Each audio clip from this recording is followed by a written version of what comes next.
ನಾನು ಕೋಡಿಂಗ್ ಅಥವಾ I T ಸ್ಕಿಲ್ಸನ್ನು ಕಲಿತ ರೀತಿ ಸರಿ ಇಲ್ಲ. ಏನಪ್ಪ ಇವನು ಒಂದೇ ಶಾರ್ಟಲ್ಲಿ ಓವರ್ ನೈಟ್ ಸಕ್ಸಸ್ ಆಯಿತಾ ಮೈಕ್ರೋ ಡಿಗ್ರಿ, ತುಂಬ ಈಸಿಲಿ ಮೈಕ್ರೋ ಡಿಗ್ರಿ ಸ್ಟಾರ್ಟ್ ಮಾಡಿದ್ರ ಅಂತ ನಿಮ್ಮ ಒಂದು ಕಲ್ಪನೆ ಇರ್ಬೋದು. ಖಂಡಿತ ಇಲ್ಲ. So I am also a failed entrepreneur. Hi, my name is Gaurav Kamath, co-founder at micro degree. Micro degree ಅಂದರೆ ಏನು? ನಾವು ಕೋಡಿಂಗ್ ಹಾಗೂ ಐ ಟಿ ಸ್ಕಿಲ್ಸನ್ನು ಸಿಂಪಲ್ ಆಗಿ ಕನ್ನಡದಲ್ಲಿ ಹೇಳಿಕೊಟ್ಟು ಜನರನ್ನು, ಸ್ಟೂಡೆಂಟ್ಸನ್ನು ಜಾಬ್ ರೆಡಿ ಮಾಡುವ ಒಂದು ಪ್ಲ್ಯಾಟ್ಫಾರ್ಮ್ ಆಗಿದ್ದೇವೆ. There is a huge skill gap between industry and colleges. So ಕಾಲೇಜಲ್ಲಿ ಕಲಿಸೋದು ಹಾಗೆ ಇಂಡಸ್ಟ್ರಿಯಲ್ಲಿ ಎಕ್ಸ್ಪೆಕ್ಟ್ ಮಾಡೋದು ಅಜಗಜಾಂತರ ಡಿಫ್ರೆನ್ಸ್ ಇದೆ, ರೈಟ್? ಅದೇ ಥರ ನಾನು ಅದ್ರ ಬಗ್ಗೆ ಹೆಚ್ಚು ಯೋಚನೆ ಮಾಡಿದಾಗ ಗೊತ್ತಾಯಿತು, ನಾನು ಕೋಡಿಂಗ್ ಅಥವಾ ಐ ಟಿ ಸ್ಕಿಲ್ಸನ್ನು ಕಲಿತ ರೀತಿ ಸರಿ ಇಲ್ಲ, ಹಾಗೂ ಅದನ್ನು ಕಲಿಸುವ ವಿಧಾನ ಕಾಲೇಜಲ್ಲೂ ಕೂಡ ಒಂದು approach is not great, right? ನಾನೇನು ಮಾಡ್ತಿದ್ದೆ, ನನ್ನ ಫ್ರೆಂಡ್ಸು ಹಾಗೂ ನಿಮ್ಮೆಲ್ಲರ ಥರ ನಾನು ಪ್ರೋಗ್ರಾಮಿಂಗನ್ನು ಬೈಪಾಠ ಮಾಡ್ತಿದ್ದೆ. 20-25 ಪ್ರೋಗ್ರಾಮ್ಸನ್ನು ಬೈಪಾಠ ಮಾಡಿ ಎಕ್ಸಾಮ್ಸ್ನ ಕ್ಲಿಯರ್ ಮಾಡ್ತಾಯಿದ್ದೆ. ಹೇಗೋ ಎಕ್ಸಾಮ್ಸ್ ಕ್ಲಿಯರ್ ಆಯಿತು, ಬಟ್ ಕಂಪನಿ ಹೋದಾಗ ಅಲ್ಲಿ ಇಂಟರ್ವ್ಯೂ ಕೊಡೋದು ಅಥವಾ ಕಂಪನಿಯಲ್ಲಿ ಸರ್ವೈವ್ ಆಗೋದು ಬಹಳ ಕಷ್ಟ. ಹಾಗಾಗಿ ಈಗೂ ನೋಡ್ಬೋದು, ನಾನು ಮಾತ್ರ ಅಲ್ಲ, ನನ್ನ ಫ್ರೆಂಡ್ಸ್ ಆಗಿರಲಿ, ಸುಮಾರು ಹಲವಾರು ಜನಗಳು ಐ ಟಿಗೆ ಬರಬೇಕಂತ ಇದ್ದಾರೆ, ಬಟ್ ಪ್ರೋಗ್ರಾಮಿಂಗ್ ಅಂದರೆ ಎಲರ್ಜಿ, ಪ್ರೋಗ್ರಾಮಿಂಗ್ ಅಂದರೆ ಭಯ, ಐ ಟಿ ಸ್ಕಿಲ್ಸ್ ಅಂದರೆ ಭಯ, ರೈಟ್? ಸೊ ಇದನ್ನು ಸಾಲ್ವ್ ಮಾಡಬೇಕಂತಲೇ ನಾವು ಮೈಕ್ರೋ ಡಿಗ್ರಿಯ ಬಗ್ಗೆ ಒಂದು ಇನ್ನೆಚ್ಚು ಮಾಹಿತಿ ನಾನು ಕೊಡ್ತಾ ಹೋಗ್ತೇನೆ. ಸೊ ಯಾಕೆ ನಮ್ಮ ಕನ್ನಡಿಗರು ಐ ಟಿ ಜಾಬ್ಸಿಗೆ ಬರ್ತಾ ಇಲ್ಲ ಅಂತ ಅದ್ರ ಬಗ್ಗೆ ಸ್ವಲ್ಪ ಯೋಚನೆ ಬಂತು, ತಲೆ ಕೆಡಿಸ್ಕೊಂಡೆ. ಇನ್ನೆಚ್ಚು ನಾನು ರಿಸರ್ಚ್ ಮಾಡಿದಾಗ ಗೊತ್ತಾಯಿತು, ನೀವು ಈ ಕೊರಿಯನ್ಸು, ಚೈನೀಸು, ಜಾಪನೀಸ್ ಎಲ್ಲ ನೋಡ್ತಿರ್ಬೋದು, ಅವ್ರದ್ದೇ ಭಾಷೆಯಲ್ಲಿ ಐ ಟಿ ಸ್ಕಿಲ್ಸು, ಕೋಡಿಂಗನ್ನು ಕಲಿತಾರೆ. ಹಾಗಾಗಿ ಅವರು ಸಬ್ಜೆಕ್ಟ್ ಮ್ಯಾಟರ್ ಎಕ್ಸ್ಪರ್ಟ್ ಆಗಿಯೂ ಆಗ್ತಾರೆ. ಸೊ ಆಗ ಅಂದ್ಕೊಂಡೆ, ನಾನು ನಮ್ಮ ಕನ್ನಡಿಗರಿಗೆ ಈ ಪ್ರೋಗ್ರಾಮಿಂಗು, ಕೋಡಿಂಗು ಸಿಂಪಲ್ ಆಗಿ ಕನ್ನಡದಲ್ಲಿ ಕಲಿಸ್ಬಿಟ್ಟು ಹೇಗೆ ಐ ಟಿಯಲ್ಲಿ MNCಸಲ್ಲಿ ಕರ್ಕೊಂಡು ಬರಬಾರ್ದು ಅಂತ ಒಂದು ಯೋಚನೆ ಬಂತು. That is when micro degree ಎನ್ನುವ ಒಂದು ಕಾನ್ಸೆಪ್ಟ್ ಜೆನೆಸಿಸ್ ಆಯಿತು. ಮೈಕ್ರೋ ಡಿಗ್ರಿ ಸ್ಟಾರ್ಟ್ ಮಾಡುವ ಒಂದು ಉದ್ದೇಶ ಪ್ರಾರಂಭಿಸಿದ್ವಿ. So coming to micro degree ಒಂದು ಸ್ಟಾರ್ಟಪ್ ಹಿಂದೆ ತುಂಬ ಒಂದು ರೋಚಕ ಕಥೆ ಇದೆ ಗೈಸ್. ನಾವು ಸ್ಟಾರ್ಟ್ ಮಾಡಿದ್ದು 2020 ಜಾನ್ವರಿ. ಓಕೆ, ಸೊ ಕನ್ನಡಿಗರಿಗೆ ಐ ಟಿ ಜಾಬ್ ರೆಡಿ ಮಾಡಬೇಕು, ಒಂದು ಟ್ರೈನಿಂಗ್ ಇನ್ಸ್ಟಿಟ್ಯೂಟ್ ಥರ ಸ್ಟಾರ್ಟ್ ಮಾಡಬೇಕು ಅಂತ ಸ್ಟಾರ್ಟ್ ಮಾಡಿದ್ವಿ. ಸೊ ಇಲ್ಲಿ ಸ್ಟಾರ್ಟ್ ಮಾಡೋ ಮುಂಚೆ ಯಾವುದೇ ಥರದ ಬಂಡವಾಳ ಇಲ್ಲ, ಯಾವುದೇ ಥರದ ಕ್ಯಾಪಿಟಲ್ ಇಲ್ಲ, ಹೇಗೆ ಮಾಡೋದು ಅಂತ ಯೋಚನೆ ಮಾಡುವಾಗ ಸಿಂಪಲ್ ಆದ ಒಂದು ಬ್ರೌಷರ್ ತೊಗೊಂಡು ಬಂದ್ವಿ. ಆ ಬ್ರೌಷರು, ಒಂದು ಲೋಗೋ, 1,000 ರೂಪಾಯಿ ಮಾತ್ರ ನಾವು ಸ್ಪೆಂಡ್ ಮಾಡಿದ್ದು. ಅಕ್ಕಪಕ್ಕ ಇಂಜಿನಿಯರಿಂಗ್ ಕಾಲೇಜು, ಡಿಗ್ರಿ ಕಾಲೇಜಸ್ಸು ಎಲ್ಲ ನೋಟಿಸ್ ಬೋರ್ಡಲ್ಲಿ ಹೋಗಿ ಪೋಸ್ಟರ್ನ ಅಂಟಿಸ್ಕೊಂಡು ಬಂದ್ವಿ. ಸೊ ಅಲ್ಲೂ ಕೂಡ ನಮಗೆ ಸ್ವಲ್ಪ ಚಾಲೆಂಜಸ್ ಬಂತು. ಚಾಲೆಂಜಸ್ ಏನಪ್ಪ ಅಂತ ಹೇಳಿದರೆ, ಪ್ರೊಫೆಸರ್ಸ್ ಎಲ್ಲ ಕೇಳಿದರು, ಯಾಕೆ ನೀವು ಈ ಟ್ರೈನಿಂಗನ್ನೆಲ್ಲ ಐ ಟಿ ಸ್ಕಿಲ್ಸನ್ನು ಕನ್ನಡದಲ್ಲಿ ಕಲಿಸ್ತಾ ಇದ್ದೀರಿ? ಇಂಗ್ಲೀಷಲ್ಲಿ ಕಲಿಸಿ, ಕನ್ನಡ ಬೇಕಂತ ಇಲ್ಲ, ಇಂಗ್ಲೀಷ್ ಬೇಕು, ಕನ್ನಡದಿಂದ ಏನು ನಿಮ್ಗೆ ಹೆಲ್ಪ್ ಆಗಲ್ಲ ಅಂತ ಹೇಳಿದರು. ಸೊ ಅಲ್ಲೂ ಕೂಡ ಏನೋ ಅನಿಸ್ತು, ನಾವು ಮಾಡ್ತಿರೋದು ಕರೆಕ್ಟ್ ಇದೆನಾ, ತಪ್ಪಿದೆನಾ, ಇದನ್ನು ಮುಂದೆ ತೊಗೊಂಡು ಹೋಗಬೇಕಾ ಬೇಡವಾ ಅಂತ ಒಂದು ಅನ್ನಿಸ್ತು. ಆದರೂ ಕಂಟಿನ್ಯೂ ಮಾಡಿದ್ವಿ. ಎಲ್ಲ ಕಾಲೇಜಸ್ಸಿಗೆಲ್ಲ ಹೋಗಿ ಮಾತಾಡಿ ಎಲ್ಲ ಬಂದ ನಂತರ 1 ತಿಂಗಳಾಯಿತು. 1 ತಿಂಗಳಾದರೂ ಯಾವುದೇ ಥರದ ರೆಸ್ಪಾನ್ಸಸ್ ಇಲ್ಲ. ಸೊ ಆಗ ಇನ್ನೊಮ್ಮೆ ನಾವು ಯೋಚನೆ ಮಾಡಿದ್ವಿ, ಮೋಸ್ಟ್ಲಿ ಸ್ಟೂಡೆಂಟ್ಸ್ಗೂ ಇಂಟ್ರೆಸ್ಟ್ ಇಲ್ಲ ಕನ್ನಡದಲ್ಲಿ ಕಲಿಯೋದು, ಏನು ಮಾಡೋದು, ಇದನ್ನು ಮುಂದೆ ತೊಗೊಂಡು ಹೋಗೋದು ಬೇಡ, ಇಲ್ಲೇ ಸ್ಟಾಪ್ ಮಾಡೋಣ ಅಂತ ಕೂಡ ನಮಗೊಂದು ಯೋಚನೆ ಬಂತು.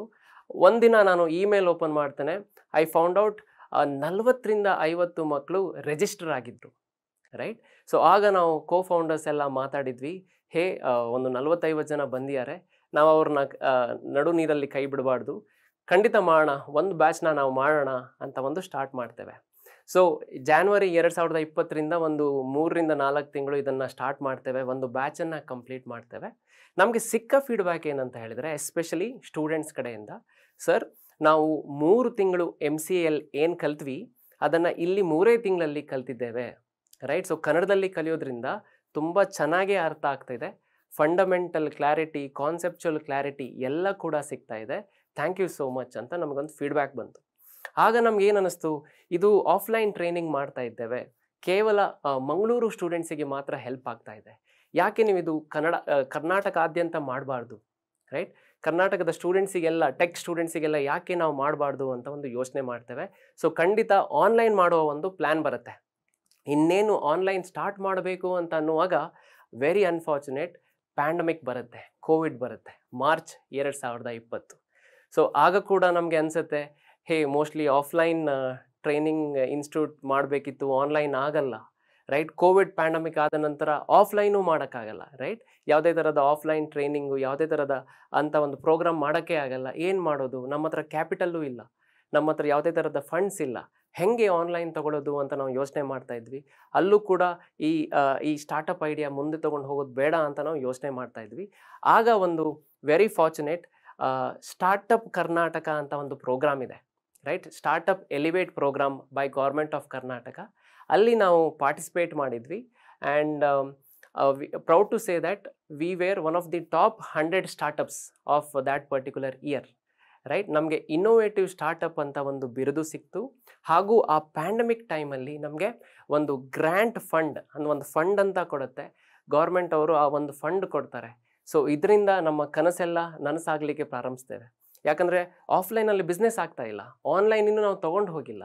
ಸೊ ಈ ಒಂದು ಫಂಡಿಂದ ನಾವು ಮೆಲ್ಲ ಆನ್ಲೈನ್ ಸ್ಟಾರ್ಟ್ ಮಾಡ್ತೇವೆ. ಸೊ ಈ ಒಂದು ಸ್ಟೇಜಲ್ಲಿ ನಾನು ಗೌರ್ಮೆಂಟ್ ಆಫ್ ಕರ್ನಾಟಕ ಎಲಿವೇಟ್ ಪ್ರೋಗ್ರಾಮ್ಗೆ ಕೃತಜ್ಞತೆ ಹಾಗೂ ಗ್ರೇಟ್ಫುಲ್ ಅಂತ ಹೇಳಕ್ಕೆ ಇಷ್ಟಪಡ್ತೇನೆ. ಸೊ ಆನ್ಲೈನ್ ಪಯಣ ಸ್ಟಾರ್ಟ್ ಆಗುತ್ತೆ. 1 ಕೋರ್ಸ್ ಲಾಂಚ್ ಮಾಡ್ತೇವೆ, 2ನೇ ಕೋರ್ಸ್ ಲಾಂಚ್ ಮಾಡ್ತೇವೆ, 3ನೇ ಕೋರ್ಸ್ ಲಾಂಚ್ ಮಾಡ್ತೇವೆ. ಒಳ್ಳೆ ಒಂದು ಫೀಡ್ಬ್ಯಾಕ್ ಬರುತ್ತೆ. ಸ್ಟೂಡೆಂಟ್ಸ್ ಎಲ್ಲ ಹೇಳ್ತಾರೆ, ಸರ್ ಈ ಕೋರ್ಸ್ ಮಾಡಿ, ಆ ಕೋರ್ಸ್ ಮಾಡಿ, ಚೆನ್ನಾಗಿದೆ, ಕಲಿಸೋದು ಚೆನ್ನಾಗಿದೆ, ಯೂಟ್ಯೂಬಲ್ಲಿ ಹಾಕಿ ಅಂತಲೇ ಹೇಳ್ತಾರೆ. ಸೊ ಆ ಥರ 10-15 ಕೋರ್ಸಸ್ ನಾವು ಮೈಕ್ರೋ ಡಿಗ್ರಿಯಲ್ಲಿ ಕನ್ನಡದಲ್ಲಿ ಲಾಂಚ್ ಮಾಡ್ತೇವೆ. ತುಂಬಾ ಚೆನ್ನಾಗಿ ಒಂದು ರೆಸ್ಪಾನ್ಸಸ್ ಬರುತ್ತೆ. ಸೊ ಅದೇ ಥರ ನಾಟ್ ಓನ್ಲಿ ಸ್ಟೂಡೆಂಟ್ಸ್, ನಮಗೆ ಕರ್ನಾಟಕಾದ್ಯಂತ ಟ್ರೈನರ್ಸ್ಗಳು, ಟಾಪ್ ಟ್ರೈನರ್ಸ್, ಇವರೆಲ್ಲ ದೊಡ್ಡ ದೊಡ್ಡ IT ಕಂಪನೀಸಲ್ಲಿ 8 ವರ್ಷ 10 ವರ್ಷ ಎಕ್ಸ್ಪೀರಿಯನ್ಸ್ ಇರೋರು, ಅವರು ಕೂಡ ನಮ್ಮ ಜೊತೆ ಕೈ ಜೋಡಿಸ್ತಾರೆ. ಹೇ, ನೀವೊಂದು ಒಳ್ಳೆಯ ಒಂದು ಸೋಷಿಯಲ್ ಇನಿಷಿಯೇಟಿವ್ ಮಾಡ್ತಾ ಇದ್ರಿ, ಕನ್ನಡಿಗರಿಗೆ ಜಾಬ್ ರೆಡಿ ಮಾಡ್ತಾ ಇದ್ರಿ, ನಾವು ಕೂಡ ನಿಮ್ಮ ಜೊತೆ ಬರ್ತೇವೆ, ರೈಟ್? ಹಳ್ಳಿ ತಾಲೂಕಿಂದ ಬರೋ ಮಕ್ಕಳಿಗೆ ನಾವು ಕಲಿಸ್ಬಿಟ್ಟು ಅವರಿಗೆ ಬೆಂಗಳೂರಲ್ಲಿ IT ಜಾಬ್ ಕೊಡಿಸೋ ಒಂದು ಪ್ರಯತ್ನ ಮಾಡೋಣ ಅಂತ ಅವರು ನಮ್ಮ ಜೊತೆ ಕೈ ಜೋಡಿಸ್ತಾರೆ. ಆಗ ನಮಗೆ ಒಂದು ದೊಡ್ಡ ಆನೆ ಬಲ ಸಿಗುತ್ತೆ, right? So at this juncture micro ಡಿಗ್ರಿಯಲ್ಲಿ 20,000ಕ್ಕಿಂತ ಹೆಚ್ಚು ಸ್ಟೂಡೆಂಟ್ಸ್, ಕರ್ನಾಟಕಾದ್ಯಂತ ಸ್ಟೂಡೆಂಟ್ಸ್ ನಮ್ಮ ಜೊತೆ ಕಲಿತಾ ಇದ್ದಾರೆ. ಸೊ ನಮ್ಮ ವಿಷನ್ ಏನಂತ ಹೇಳಿದರೆ, 2025ರ ಒಳಗೆ 5 ಲಕ್ಷಕ್ಕಿಂತ ಹೆಚ್ಚು ಜನರಿಗೆ ಸ್ಕಿಲ್ಲಿಂಗ್ ಮಾಡೋದು ಹಾಗೂ ಜಾಬ್ ರೆಡಿ ಎಂಪವರ್ಮೆಂಟ್ ಮಾಡೋದು ನಮ್ಮ ಒಂದು ವಿಷನ್ ಆಗಿದೆ.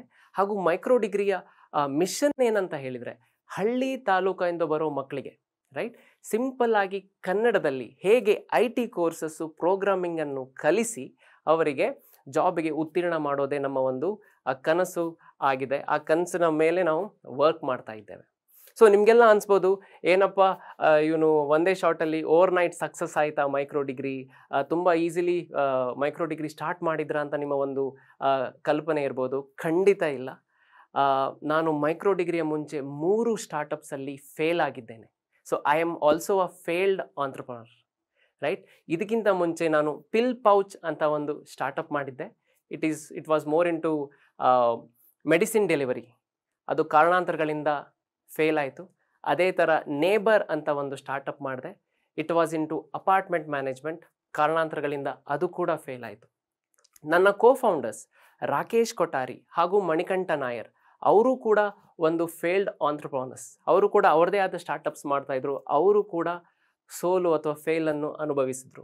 ಎಸ್ಪೆಷಲಿ ರಾಕೇಶ್ ಅನ್ನೋರು, ಅವರು US ಅಲ್ಲಿದ್ದರು. ಅವರ ಜಾಬ್ ಬಿಟ್ಟು ಸ್ಟಾರ್ಟಪ್ ಮಾಡಬೇಕು ಅಂತ ಕುಂದಾಪುರದ ಒಂದು ಚಿಕ್ಕ ಹಳ್ಳಿಗೆ ಅವ್ರು ಬಂದರು, ರೈಟ್? ಸೊ ಫಾರ್ಚುನೇಟ್ಲಿ ನಾವೆಲ್ಲರೂ ಕೂಡ ಒಂದು ಮಂಗಳೂರಲ್ಲಿ CEOL ಅಂತ ಒಂದು ಇನ್ಕ್ಯುಬೇಷನ್ ಸೆಂಟರ್ ಇದೆ. ನಾವು ನಮ್ಮದೇ ಸ್ಟಾರ್ಟಪ್ಸಲ್ಲಿ ಇನ್ವಾಲ್ವ್ ಆಗಿದ್ವಿ. ಏನೂ ವರ್ಕೌಟ್ ಆಗ್ತಿರ್ಲಿಲ್ಲ. ಆಗ ನಾವು ಅಂದ್ಕೊಂಡ್ವಿ, ಯಾಕೆ ಈ ಥರ IT ಸ್ಕಿಲ್ಸನ್ನು ಕನ್ನಡದಲ್ಲಿ ಮಾಡಬಾರ್ದು ಅಂತ ಒಂದು ಯೋಚನೆ ಬರುತ್ತೆ. That is when we all, Manikanta, Rakesh ಮತ್ತು ನಾನು ಒಟ್ಟಿಗೆ ಕೈ ಜೋಡಿಸ್ತೇವೆ. ಅಲ್ಲಿಂದ IT ಸ್ಕಿಲ್ಸನ್ನು ಕನ್ನಡದಲ್ಲಿ ಮಾಡುವ ಒಂದು ಕನಸನ್ನು ಕಾಣ್ತೇವೆ. ಅಲ್ಲಿಂದ ವಿ ನೆವರ್ ಲುಕ್ ಬ್ಯಾಕ್. ಈಗ ನನ್ನ ಕನಸೇನಂತ ಹೇಳಿದರೆ, ಕರ್ನಾಟಕದ ನಂಬರ್ 1 ಟ್ರೈನಿಂಗ್ ಪ್ಲ್ಯಾಟ್ಫಾರ್ಮ್ ಮೈಕ್ರೋ ಡಿಗ್ರಿಯನ್ನು ಮಾಡಬೇಕು ಅಂತ ನನ್ನ ಒಂದು ಕನಸಿದೆ, right? So at this current moment India is growing. Bharat ದೇಶ ಗ್ರೋ ಆಗ್ತಿದೆ. ಫಾಸ್ಟೆಸ್ಟ್ ಗ್ರೋಯಿಂಗ್ GDP ಇದೆ, ಎಕನಾಮಿ ಇದೆ. ಇಂಟರ್ನೆಟ್ ಯೂಸರ್ಸ್ ಹೆಚ್ಚಾಗ್ತಾ ಇದ್ದಾರೆ, ಮೊಬೈಲ್ ಯೂಸರ್ಸ್ ಹೆಚ್ಚಾಗ್ತಾ ಇದ್ದಾರೆ, UPI ಟ್ರಾನ್ಸಾಕ್ಷನ್ಸ್ ಹೆಚ್ಚಾಗ್ತಿದೆ. ಸೊ ಯಾರೆಲ್ಲ US-ಗೆ UK-ಗೆ ಜಾಬ್ ಮಾಡಬೇಕಂತ ಇದ್ದಾರೆ, ದಯವಿಟ್ಟು ಬೇಕಂತ ಇಲ್ಲ. ಖಂಡಿತ ಭಾರತದಲ್ಲೇ ಸುಮಾರು ಆಪರ್ಚುನಿಟೀಸ್ ಇದೆ. Next 10 to 15 years I would say golden ಪಿರಿಯಡೇ ಅಂತ ಹೇಳ್ಬೋದು ಇಂಡಿಯಾದಲ್ಲಿ, ರೈಟ್? ಬಟ್ ಇದನ್ನೆಲ್ಲ ನೀವು ಅಚೀವ್ ಮಾಡಬೇಕಂತ ಹೇಳಿದರೆ ಸ್ಕಿಲ್ಸ್ ತುಂಬ ಮುಖ್ಯ. ರೆಲೆವೆಂಟ್ ಸ್ಕಿಲ್ಸ್ ಇದ್ದರೆ ಮಾತ್ರ ನೀವು ಇಂಡಸ್ಟ್ರಿಯಲ್ಲಿ ಸರ್ವೈವ್ ಆಗೋಕ್ಕಾಗತ್ತೆ. ಸೊ ಯಾವುದೇ ಥರದ ಸ್ಕಿಲ್ಸ್ ಇರ್ಬೋದು, hard skills, soft skills, tech ಸ್ಕಿಲ್ಸನ್ನು ಕಲಿತ್ರೆ ಮಾತ್ರ ನೀವು ಈಗ ರೆಲೆವೆಂಟ್ ಆಗಲಿಕ್ಕೆ ಸಾಧ್ಯ. ಆ್ಯಂಡ್ ಆಲ್ ದಿ ಅಬ್ರಾಡಲ್ಲಿ ಕಲಿಸೋದೆಲ್ಲ ಕೂಡ ಇಂಡಿಯಾದಲ್ಲೇ ಸಿಗ್ತಾ ಇದೆ, ರೈಟ್? ಸೊ ನಾನು ಈ ಒಂದು ಜರ್ನಿಯಲ್ಲಿ ನನ್ನ ಎಲ್ಲ ವೀಕ್ನೆಸ್ಸನ್ನು ಅರಿತು ಆ ವೀಕ್ನೆಸ್ಸನ್ನು ಸ್ಟ್ರೆಂತ್ ಮಾಡಿಕೊಂಡೆ. ಸೊ ಅದೇ ಥರ ನೀವು ಕೂಡ ನಿಮ್ಮ ವೀಕ್ನೆಸ್ಸನ್ನು ಅರಿತ್ಕೊಂಡು ಸ್ಟ್ರೆಂತ್ ಆಗಿ ಕನ್ವರ್ಟ್ ಮಾಡ್ತೀರಾ ಅಂತ ಭಾವಿಸ್ತೇನೆ. So don't lead a ordinary life guys. Think big. ಏನಾದರೂ ದೊಡ್ಡದು ಮಾಡಬೇಕು, ದೇಶಕ್ಕೋಸ್ಕರ ಏನಾದರೂ ಮಾಡಬೇಕು, ಲಕ್ಷಾಂತರ ಜನರಿಗೆ ಇಂಪ್ಯಾಕ್ಟ್ ಮಾಡಬೇಕು, ಭಾರತ್ ರತ್ನ, ಪದ್ಮ ಅವಾರ್ಡ್ಸ್ ಸಿಗೋ ಥರ ಒಂದು ಕೆಲಸ ಮಾಡಬೇಕು ಅಂತ ಒಂದು ಯೋಚನೆ ಇರಲಿ, right? Thank you so much. Tell us what you think about this video and don't forget to like, share and subscribe.